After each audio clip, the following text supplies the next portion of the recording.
Invite onto the stage Professor RajRaghunathan to come and share his research and his wisdom and the metrics that he's gathered over all these years about how happiness at work leads to compassionate leadership. Raj Raghunathan. Thank you very much, Bala and Janardhan. And thank you, everybody, for coming to this meeting. I feel really honored to be part of this. As Janardhan just mentioned, I'm a professor visiting the Indian School of Business. And originally, I'm from China, as you can all see. Just kidding. I thought I'd just capitalize on Arun's the laughter epidemic. Crack a poor joke. But anyway, so I live in Austin, Texas, and I've been there for 15 years. Before that, I got a PhD also in the US. And this year, we decided, my wife and I, that we were going to visit India. We are originally from India, and our kids are, of Indian heritage, and we wanted to give them a little bit of a immersive experience in India. And we've had a really good time, and we're going back to Austin sometime in August. I just want to very quickly mention to you that I have a book coming out next year. It's titled, If You're So Smart, Why Aren't You Happy? Okay? And the idea being that smart people are very good at achieving their goals, and happiness, as it turns out, is one of the most important goals all around the world. There have been surveys done with 10,000 people. It doesn't matter what your background is, what your religion is. Everybody rates happiness as a very, very important goal. And if you're really smart, you're good at achieving your goals, you're good at logic, you're good at understanding things. And so one would think that you'd be good at achieving this goal of happiness as well. But it turns out that smartness and happiness are not correlated. So for example, people with higher education levels are not necessarily happier than those with lower education levels. In fact, after a while, after an undergraduate degree, if you go and get a PhD, your happiness goes down, okay? Likewise, success as well. There's very little correlation between success and happiness. People above a certain amount of money. So a certain amount of money is very important. You need to have your basic necessities met. Otherwise, you're not going to be happy. But above, what's $75,000 a year in the United States for a household, which might seem like a lot of money if you convert it into rupees, but in the US for a household, it's not really, it's not a whole lot higher than the average GDP. The average GDP is about 50,000, right? So 1.5 times the average GDP, happiness levels don't improve, okay? So I also have a Coursera course coming up. Just wanted to quickly mention it. I don't know if you've heard of Coursera. It's an online platform for what's called MOOCs, massive open online courses. These are totally free. And so my course is free as well. And there are over 3,000 courses on a variety of topics, from dieting and astrophysics to, what have you, right? And so I'm offering this course on happiness. It's called A Life of Happiness and Fulfillment. It's starting, in fact, almost exactly a week from today. It's starting on the 15th of June, a week from tomorrow. Okay, so you might want to make a note of it if you're interested in this topic. Okay, so the angle that I want to come in today is from the angle of science, and what does science have to say about happiness, okay? And you might think that happiness is such a personal topic. It's also a subjective feeling. How can science study this, How do you define happiness to begin with? How do you measure it after that, right? But it turns out that in the last 15 years, there has been a whole movement in psychology in particular towards studying happiness. It's called the positive psychology movement. And all the way up to 1998, when this movement was started by a guy called Martin Seligman from the University of Pennsylvania, which is where Wharton is located. Psychology used to focus really on negative side of humanity, that is, that abnormal deviations from neutrality downward. So, psychological problems, depression, etc. That was the main focus, right? And he came up with this agenda that, why are we only studying people on the negative side? What about looking at people who are flourishing, right, who are thriving? And why don't we learn from what it is that they're doing right, so that people who are in the neutral, normal kind of range can learn something from them and do better. And in the course of that set of systematic studies, and nowadays there are over 1,000 papers just published on a single topic like meditation, right, in positive psychology. So there are more than 5,000 papers that come out every year. It turns out that we have learned a lot of things, and I want to share with you a few things from that learning. We don't have a whole lot of time, and if you want to learn more about it, you have to buy my book or take the course, okay? But I want to cover two big themes, and you'll see that in the end there's a common underlying theme, if you will, to the two big themes that I want to cover, which is this idea of the hidden power of positivity. And the idea is that, and it got reflected in a question that got asked earlier when the panelists were up on stage, basically the question was, if everybody's happy, then who's going to be productive, right? If you're all, woo, chilled out, what's going to happen to our productivity? And it turns out that this is a misconception that we have, that happy people are not going to be productive. It turns out that happy people are, in fact, more productive, more likely to be creative, and so on. So I'm going to talk you through some major findings that have emerged in terms of what's called the functionality of happiness. So this is one theme that's emerged from this research on positive psychology. And the second thing that I want to touch upon, which may be of more practical relevance to you guys, has to do with what can you do starting tomorrow in order to lead a slightly more happier and more fulfilling life, okay? But first you have to want to lead that happier and more fulfilling life. And to the extent that you carry this lay belief that if I'm happier, I'm not going to be as productive, I am more hardworking when I'm stressed out, and so on, you're not going to be as motivated to be happy and have a higher sense of well-being. So let me start a little bit with giving you some background on what's been found on the functionality of happiness. So as I said, I want to, oops, so this is not moving. It is? Okay. All right, yeah, like I said, I want to talk about consequences of happiness. So this is what I'm calling the functionality of happiness. When you're happy, certain consequences follow, and then I want to talk a little bit about the determinants of happiness. Okay, so the first thing, which I've tried to represent by this picture up here on the top, is this idea that happier people live longer, right? And this may not be terribly surprising to you, but as a scientist, it's very difficult to prove that it's happiness that's leading you to be longer rather than good health leading you to be happy. So there's a possibility of what's called reverse causality. And in one of the studies that became very popular because it was able to identify the direction of causality, that is, happiness leads to longevity, what they did was they looked at the journal entries of nuns who had entered the nunnery in 1940s, okay, when they were 19, 20 years old. And they looked at the content of these journals. And they identified the nuns who were very happy when they entered the nunnery, okay? And then they looked at how long these nuns ended up living. So think about the study, right? These nuns are equal in every other way. They wake up every day more or less at the same time. They have the same medical benefits. They eat more or less the same food. So their habits are all the same. So if the only difference between them was that some of these nuns lived longer and the other nuns did not live that long, it must be the case because that the happiness levels that they reported when they were 19 caused them to live longer or not so long. Okay, so what they found was the third happiest set of nuns, right? So if you break the nuns into the least happy, the middle group, and the most happy groups, the third happiest set of nuns ended up living on average 11 years longer than the least happy set of nuns. So there was a linear relationship between the two. There have been other studies that I've done on it. So people with cold, like the common cold, are brought into the experimental lab. Half of them are shown funny images, videos, or maybe asked to laugh a little bit, right? That wasn't done in that study, but they were shown some funny images. The other set were exposed to neutral images, okay? Then they looked at, this happened every day. Then they looked at how long did it take for these people with cold to improve. And it turned out that those who had been exposed to the happy images improved much faster. And they also started emitting less phlegm. They actually collected the amount of phlegm that came out of these people, right? So it was just a much quicker recovery for these guys than for the less happy group, okay? And just a lot of studies on this. So there's no doubt that happiness improves health. Happiness improves connectivity. Happier people are more likely to get married, right? And so if you think about it a little bit, it may not be that surprising. Who would you rather hang out with, a happy person or a miserable person, right? So it turns out that happier people are more popular, right? Again, not a big surprise. But what's kind of very interesting is that happier people are also people who are very good at figuring out, knowing what to say, right? If you're not feeling very good, you're feeling unhappy, the chances are that you're going to be focused on what it is that I can do to improve my mood, right? You're going to be more self-centered. So you need this platform of positivity for you to be able to focus on other people's needs, which is why happier people are better at relationships. Happier people are more altruistic. There was one study done in the 1970s where the experimenters left a little dime in a telephone booth. Those are the days when you had to put in money in a telephone booth to call somebody, right? So you go to this telephone booth to make a call and you put your hand inside that little slot and you find a 10-cent coin, Those days 10 cents was enough to make people really happy.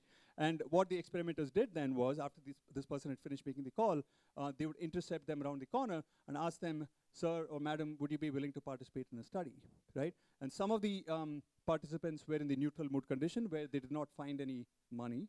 The other set were in the positive mood condition where they found this dime, and it turned out that the people who had found the dime were much more willing to volunteer for experiments, okay? Just another indication that happy people volunteer more. Happy people donate more blood. They donate more of their own time to social causes and so on. The last one, which is probably the most relevant one for you guys, is that happier people are more productive, okay? And this is something that, again, like I said some time back, many of us carry this theory that if I'm happy, I'm not going to work that hard, right? We feel that, when we're happy, why should we change anything?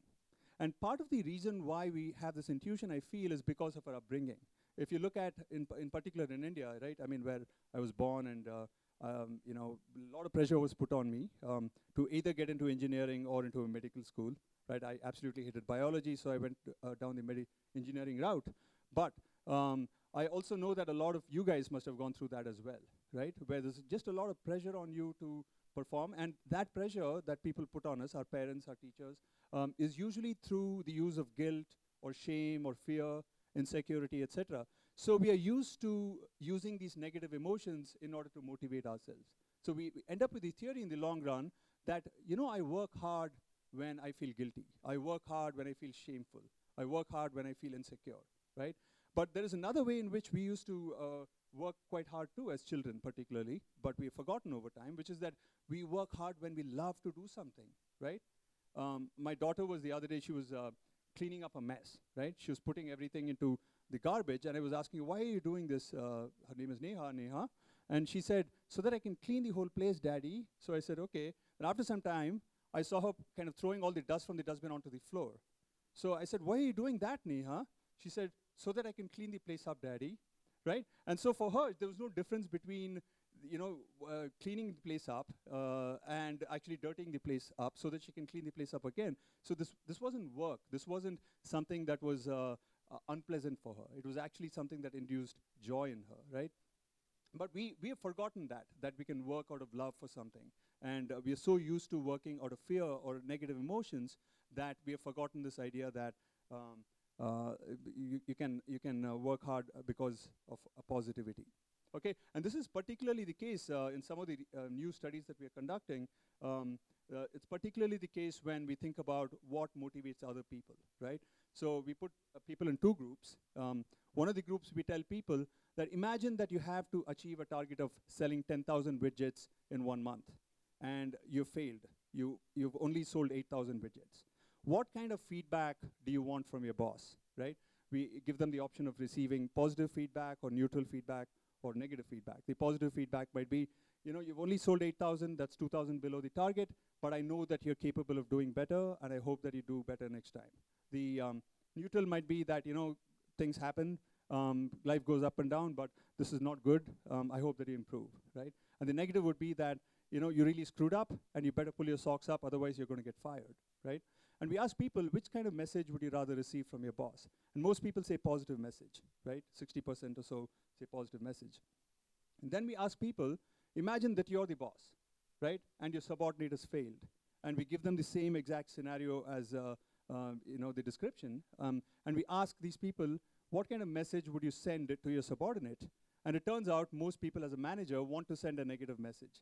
They think that other people only work hard when other people are given a negative message, right? So in particular for other people, we believe that negativity and stress and insecurity and fear is what drives them to do things. But in reality, it turns out, you're much more productive when you're feeling positive, particularly in the kinds of jobs that you and I have, which are intellectual, creative kind of jobs. If you're, a guy in the army and you've been put on guard to guard the whole camp against marauding tribes or the enemy, then the fear and insecurity can make you stay up longer and defend your camp. Okay, but when it comes to creative tasks, what has been found is that you're much more likely to be successful and productive when you're feeling happy. And the reason for that is, if you look at the brain scan of a person who's feeling happy, their whole brain is lit up.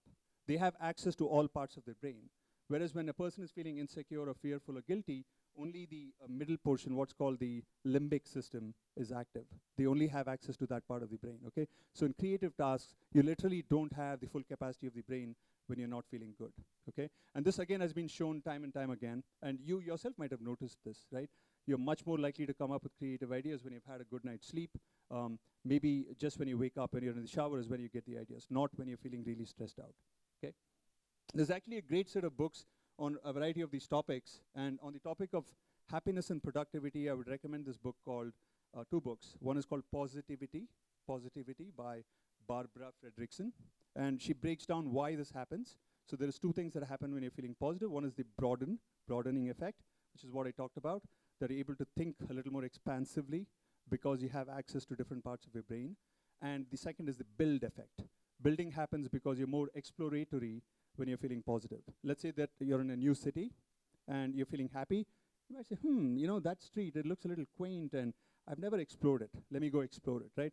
But if you're feeling stressed out, if you're feeling angry, if you're feeling anxious, you may not be as willing to explore. So playfulness is triggered by positivity, which leads to this building aspect. So because of broadening and building, you're much more likely to be productive when you feel positive, okay? All right, so that's with regard to the functionality. Working? Oops.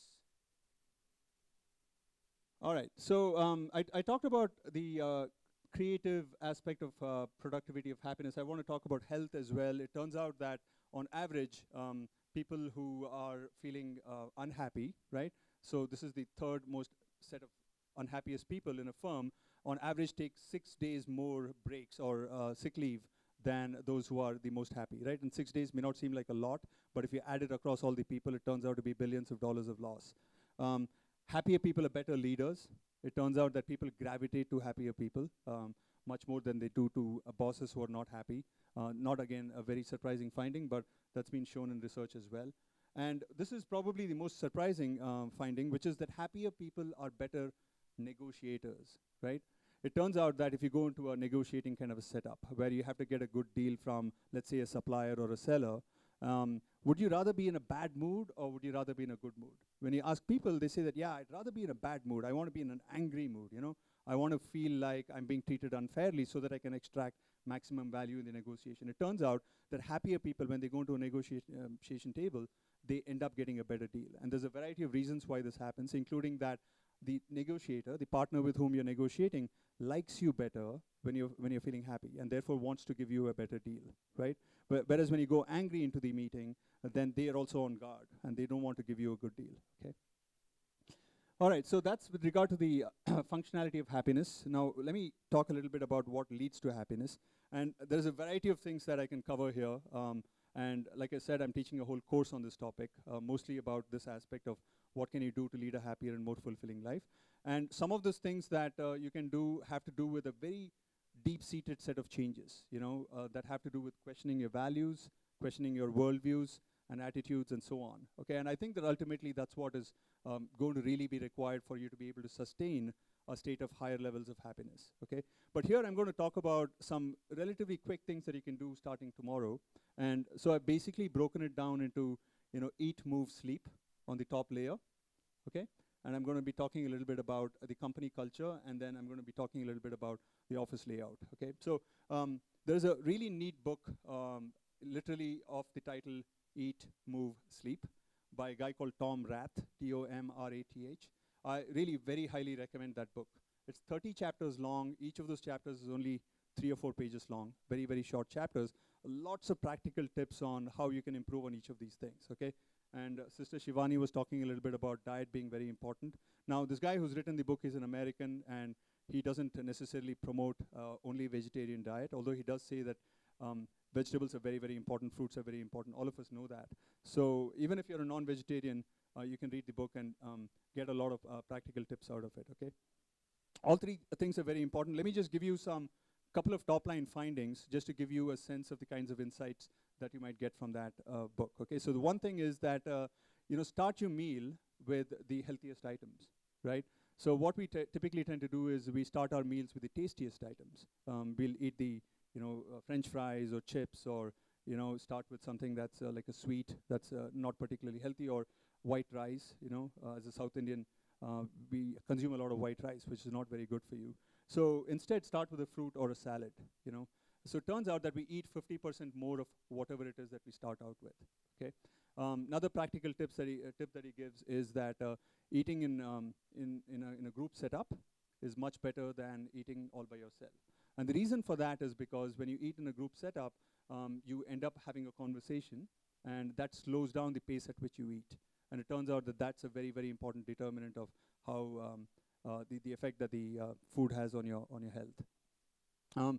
Moving is very, very important. It turns out that moving is the new smoking, or rather I should say sitting is the new smoking. That is that it's called the sitting disease. It's not very good. It's actually people who sit more than 6 hours a day, and I imagine that a lot of you are in that group. In fact, maybe today is a bad example of that, right? You've been sitting for the whole day up to this point. People who sit for more than 6 hours a day have 50% higher chance of heart attacks before the age of 50 than people who sit less than 6 hours a day, okay? So moving is very, very important. It's not just that you sit the whole day and then you go and exercise vigorously for 1 hour a day. It turns out that that doesn't really help you that much. You need to move more or less on a constant basis. So basically, every half an hour, you got to get up and move for 3 or 4 minutes and come back and sit down, okay? With regard to sleeping, Sister Shivani again mentioned it, maybe a couple of other people mentioned it too. It's very, very important. There was a classic study done in 1993 that some of you might be familiar with through Malcolm Gladwell's book called The Outliers, where he looked at what differentiates the people who do really, really well, who become masters of their domain. And the big thesis in that is that these people have spent 10,000 hours or more dedicating to a particular activity, right? If they're violin players, then they've played 10,000 hours. Even Mozart, or you take anybody who's really good at what they do, Sachin Tendulkar or Narayan Murthy or A.R. Rahman, all of them have spent at least 10,000 hours being really, really involved in whatever it is that they've become masters at, right? Without those 10,000 hours, you simply can't become very good at what you do, okay? So it busts the whole idea of the child prodigy myth, right? Which is why the Mozart example is very good. Mozart started composing when he was 3 years old, right? But he really came out with the things that he was world renowned for only when he was 17. I say only 17, but by then he had accumulated these 10,000 hours. So that was the big insight from that book, the 10,000 hours, and that was based off of a 1993 paper by a guy called Erickson, who had systematically studied many, many people to figure out that this 10,000 hours and expending 10,000 hours pursuing something is very, very important for you to become very good at something. Now, that paper also noted something else that Malcolm Gladwell did not highlight, which is that each of these guys who became masters at what they did not only spent those 10,000 hours, but on average got 8 hours and 36 minutes of sleep every night, okay? Think about it, 8 hours and 36 minutes. That's quite a lot, right? Most of us kind of get by on 6 hours. That's not much at all. It's very, very important to go to sleep, and there's a lot of research showing that a lot of things happen when you go to sleep, when you get good quality sleep. And when I say good quality sleep, what I mean is that you literally go into what's called REM sleep for more than 7 hours, okay? So merely lying down in bed for 8 hours and 36 minutes is not enough, in other words, right? You need to really have good quality sleep. All right, so these 3 things are very important for happiness. Eat well, move a lot, and sleep better. And the second thing that I think companies can do, so I'm saying that companies can probably encourage their employees to promote this, and even if the companies don't encourage employees to do it, take it upon yourself to do it, okay? The second thing that's very important is change in company culture, right? And this is something that I think has to be top down, and everybody recognizes it. And there are many, many impediments to companies encouraging their employees to not only value well-being, but put in place cultural and practices that encourage people to pursue well-being. And one of the things that happens a lot in many companies is that there is a stigma attached to confessing. I don't know if confessing is the word, but to acknowledging that you have a problem, that there's just too much stress. I can't handle it. And people don't want to hear that because they think that that is your personal life, right? Your emotional life is your personal life. You are here to work. Don't come to me with your problems. And I think that cultural shift needs to happen. And when it does happen, and there's a lot of companies that are kind of avant-gardes in this regard, are paving the way for other companies, like Google, for example, then a lot of many positive effects unfold. So one example is that there's this company called MetLife, which is an insurance company in the United States. They did a study in the 1980s, a very early study, where they looked at the productivity of people who were happy versus not happy, right? And it turned out that the happiest set of salespeople were far more productive than the least happy set, even though, and this was the surprising aha for them, even though the least happy set were actually more educated and on paper better qualified. So they had better on paper skills, but they ended up being far less effective on the job, okay? And after that, MetLife kind of changed its policy on hiring. What they would then do after that is have a questionnaire in which they measured people's happiness levels and then target those interviewees who were very happy but not necessarily very qualified, right? So the qualified people would go to other companies and work for them, but MetLife would go after the people who are really happy but not necessarily very good resume. Okay, the third thing that a lot of companies can do, and this is work based off of a researcher from MIT on the influence that office spaces, the layouts have on people's well-being. It turns out that you can actually create a layout that enhances everybody's well-being, and a big part of that is where the people with the most amount of power or status sit. It turns out that there is a temptation among the people who are higher up to isolate themselves from the other people, to go sit in a corner with a great view, a 360-degree view, or a corner office, or right at the top of the building. It turns out the companies that have the happiest employees, the CEOs and the people in power end up sitting closer to the center, right? Not just that that gives them more accessibility, or people can see them a little bit better, that makes them feel that this person is accessible, but also because that's where a lot of what's called serendipitous interactions happen. So if you're sitting right in the center, then you're likely to meet somebody just by accident, right? And it might be somebody from a totally different department. You might be in sales, that person might be in accounting, right? And creative ideas and innovations come from these serendipitous interactions rather than from organized, formal, structured kind of brainstorming sessions, it turns out, right? So firms that have an open layout, where in particular the people in the power are sitting closer to the center, are likely to not just enhance the well-being of the employees, but also make them more creative, innovative, and productive, okay? So, can we move? Yeah, so let me just end by, again, saying this, revisiting this idea that I talked about earlier, which is that a lot of people find this a very counterintuitive thing, that happiness can also be functional, right? Everybody seeks happiness at one level or the other, right? The Buddha is very famous. It's a famous thing that everybody knows, that he sought happiness. Aristotle, Greek philosophers, everybody seeks happiness, right? It's all pervasive, this idea that we want to be happy. You know, we end our prayers in Hinduism, at least, with Om Shanti, right? Which is peace. And so this idea that we seek a positive emotional state is all pervasive all around the world. Like I said, there have been surveys with 10,000 people, and everybody seeks to be happy in the end. But most of us don't realize that happiness is not just something that feels good, it's also functional. Not just in terms of our productivity, but also in terms of our health, in terms of the health of relationships, in terms of how nice a person you are, right? The recipe for happiness is also a recipe for being a better human being. Okay, so I just want to kind of quickly point out that that counterintuitive thought that happiness is going to lead me to be less productive is something that needs to be banished, okay? And the way that you banish it is by examining and introspecting or self-experimenting and trying to assess when is it that you're more likely to be productive? When is it that you're more likely to be altruistic? And you'll discover that you're more likely when you're feeling good, when you're feeling happy, right? And here it becomes a little bit more subtle. I should say that there are different kinds of positive emotions, and depending on what you equate to happiness, it might lead to different results. So if you equate happiness to hubristic pride, what's called hubristic pride, that is that your happiness depends on you perceiving yourself to be better than another person in terms of wealth or fame or beauty, etc., then that kind of happiness won't lead you to be a better human being or to be more productive. But if you equate it to what might be called joy or abundance, which is the feeling that you get if you perceive the world through the lens that I have everything I need, everything is perfect with its imperfections, and if you can adopt that attitude, then that kind of definition of happiness is not only more sustainable, but also leads to all these positive downstream consequences that I talked about, okay?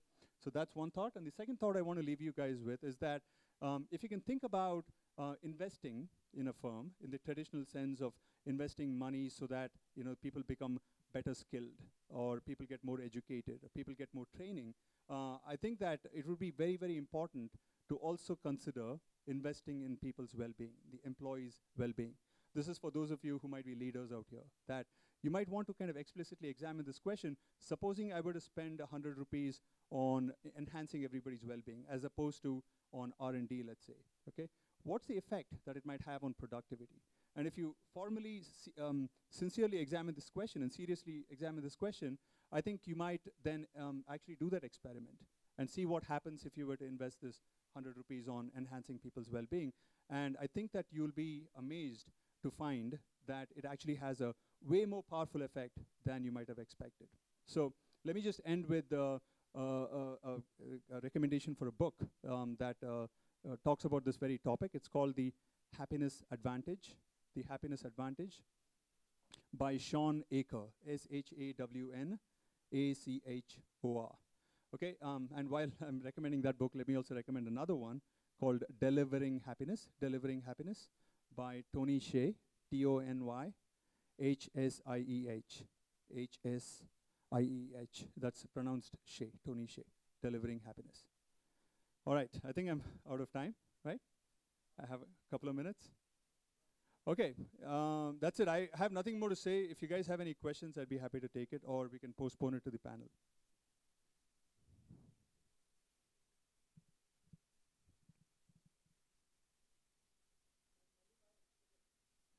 Yeah, so that's a very good question. Like I said some time back, up to a certain level, money is very, very important. You can very easily imagine that if you don't have enough for basic necessities, you don't have food, clothing, shelter, you can't be happy, right? Most people can't be happy. There might be some people who might still be able to transcend it just through, achieving a certain internal attitude to be happy, but most people get caught up by the creature discomforts, physical discomforts, and can't transcend it. So up to a certain point, money is very, very important, but beyond it, it turns out it's not. But that said, I do have to say also that after a certain point, which is $75,000 in the US, okay, more money can sometimes make you happier. It's not as if more money is something that's always not going to have any effect at all. And on this topic, there is a book called Happy Money by a couple of colleagues actually in marketing. I'm in marketing. A guy called Michael Norton and his colleague Elizabeth Dunn, who talk about 5 things that you can do if you have a lot of money and spend it in a way that enhances your happiness. And one of those ways is actually very, very counterintuitive, which is that spending money on other people makes you happier than spending money on yourself. So in one of the studies, what they did is they intercepted students who were going to their classroom and gave them $5. And one half of the students, they told them to spend the money on themselves, so buy coffee for yourself or buy a book or whatever. And the other half, they told them spend the money on somebody else. And it turned out, so later that evening, they called both groups of people and asked them, how happy are you? And it turned out that the group that was asked to spend money on other people were happier than those who had spent it on themselves, okay? Which leads me to talk a little bit about a big theme that's emerged in this conference, which is this idea of compassion and self-compassion. And it turns out that this is again a counterintuitive finding, similar to this idea that many people think that if I'm happy, I won't be productive. Many people think that, I will be happy when I spend money on myself, right? Which is why we hardly ever contribute to, social causes and to altruistic causes. But it turns out that one of the most reliable determinants of happiness is whether you're being kind and compassionate or not, right? And there are many reasons why this happens. One of the big reasons why it happens is because the story you tell yourself about who you are when you're being kind and compassionate. The story you tell yourself is that I'm abundant, right? I already have everything I need. Remember, I talked to you some time back about this definition of happiness as joy or as abundance. And when you're kind and compassionate, that's the definition that you automatically adopt. That you perceive yourself as an abundant person, as having everything that you need, and that is a powerful story to tell yourself. I'm a king or a queen, you know. I can afford to spend this money on other people.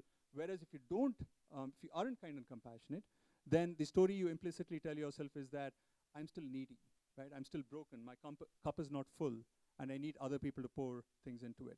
The truth is that there is no right or wrong. You know, life is never so abundant that you're truly, objectively speaking, never going to be in need of anything at all. Nor is it the case that your life is always going to be so scarce that you're always going to be needy. It's a question of seeing your life, your glass as being half full or half empty. And if you're kind and compassionate, it turns out that you automatically steer yourself towards perceiving the world as being abundant, perceiving your life as being abundant. And that's one big reason why you end up feeling happy, okay? Yeah, yeah.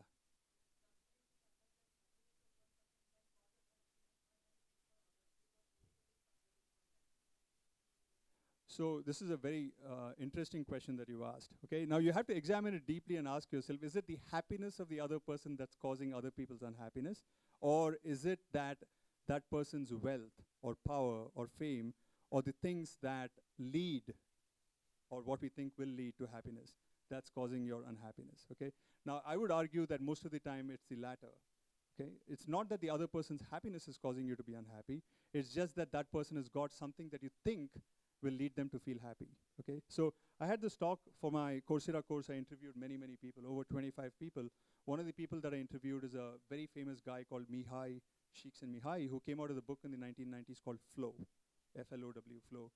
He talks about flow experiences as those in which you get so absorbed and involved in an activity that you completely lose track of time, right? So all of us have experienced flow in something or the other, particularly when we were kids playing cricket. You know, time just goes so fast that you forget to have lunch or whatever. Those are flow activities, right?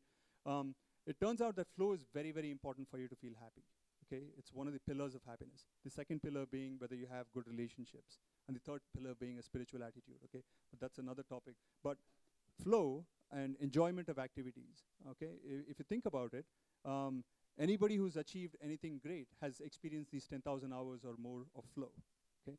Now, if you tell people that there is this person who experiences flow all the time, right? They get really involved in whatever they do. Think of a musician who gets so into it that they're into a trance, right? They forget time. And you say, you know, this person is really, really happy and, you know, lucky that they found something that they can get into flow in, right? Would you feel jealous of that person? Most people wouldn't, okay? Most people would actually feel very good that another person is able to find something that they can enjoy so much that they lose track of time, right? But if you tell the same story, this person gets into flow, but they're also very, very rich, or they're very famous, and so on, then you start getting that jealousy, okay? And the reason for that is, according to Csikszentmihalyi, is that enjoyment or happiness is not a limited, scarce resource. Your happiness doesn't have to come at a cost to my happiness. In fact, when we all laugh together, everybody's happiness improves, okay? But the extrinsic rewards, money, fame, power, beauty, etc., are scarce, are limited resources. So I know that if you were to get a bigger house in Pune, then that leaves less land for everybody else, right? So we feel insecure or unhappy if somebody else has more of these limited extrinsic resources, but not happiness itself. I don't know if that answers your question. Yeah? Okay, thank you very much, guys. Appreciate it.